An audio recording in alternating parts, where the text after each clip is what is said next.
On va parler de bière ce soir avec l'échappée bière. Vous en êtes le dirigeant Sébastien Dubon. On est ravi de vous accueillir et vous organiser. Alors écoutez bien, c'est un sacré périple, hein. La première nuit de la bière à Strasbourg. Il y avait déjà eu ailleurs, dans d'autres régions, hein. Exactement, la première a eu lieu l'an dernier à Lille, haute site brassicole d'envergure, et maintenant on innove en Alsace avec la première nuit qui débarque le 7 juin, donc à Strasbourg. Qu'est-ce qu'on peut dire? Vous êtes un birologue?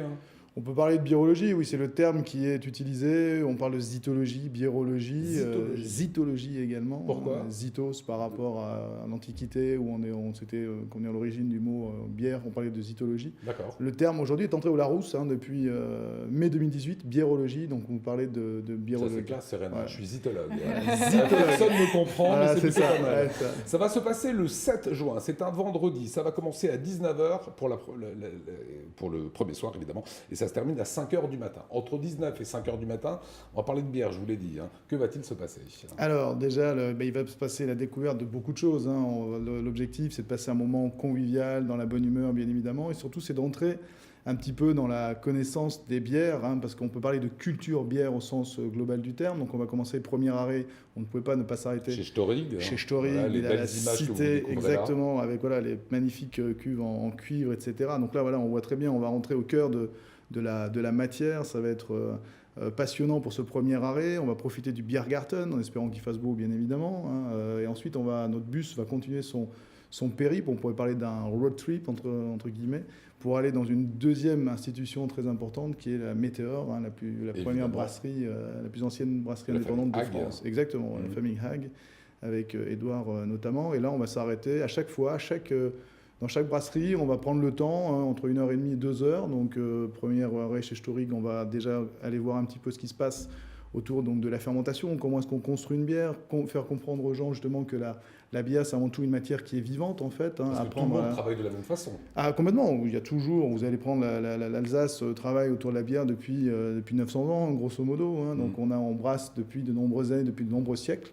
Mais on part donc de la matière, de la céréale, et on la transforme pour arriver à par le biais de l'alchimie, on va parler, hein, de l'alchimie pour arriver à ce produit magique qu'est la bière, quoi, et est-ce que pendant le parcours, on peut déguster des bières? Ah, c'est l'objectif. L'objectif, c'est Ils sont en bus, on rappelle quand même. Voilà. Donc, on emmène les gens en bus, pratique. hein, voilà, l'objectif, c'est ça. Donc toujours dégustation, on parle bien de dégustation. L'objectif, c'est justement d'aller voir le travail passionnant que font les brasseurs, hein. C'est-à-dire qu'on va avoir 4 arrêts, donc rapidement Storig, Météor, Uberard, donc hein, jusqu'à Pfaffenhofen, hein, donc Eric Trossa qui était l'un des premiers à recréer en 1999 donc la brasserie Uberard, et on finira donc chez Christian Hartzner, donc brasserie Perle à la Méno, donc 4 brasseurs. Et là, vous improvisez une discothèque fantastique. C'est ça, exactement. L'objectif, c'est ça, c'est le côté. Après 3 bières. C'est ça, le côté ludique. C'est le côté ludique également. Ne pas oublier l'ADN de la bière, c'est quand même la convivialité, hein. C'est de dire voilà, il existe bon nombre de nuits en France, la nuit des musées, la nuit des cathédrales, la nuit blanche.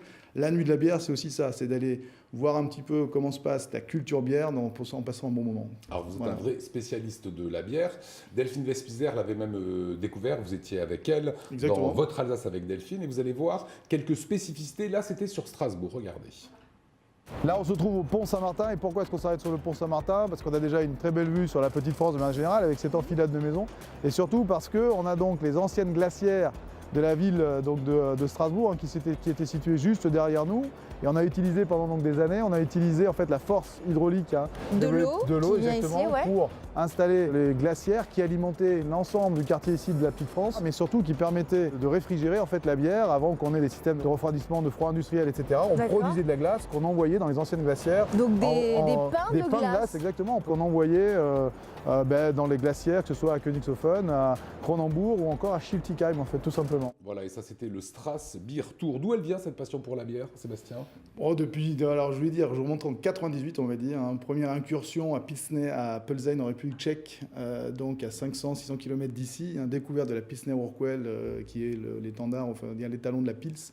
Donc à Et là, Plzeň. Et là, c'est vrai que j'ai donc première chose 98 et ensuite 2009 aux États-Unis, sur la côte ouest, où là la révolution craft beer m'a piqué en fait. Tout Eh simplement. ben, ne changez rien, c'est vendredi 7 juin. Ça coûte combien pour participer, monter dans le bus et faire ce grand périple? 79 €, tout compris, dégustation, repas et discothèque fantastique. Voilà, plein de curiosité, évidemment en toute sécurité, vous l'avez bien compris. C'est la deuxième nuit de la bière en France, mais la toute première à Strasbourg.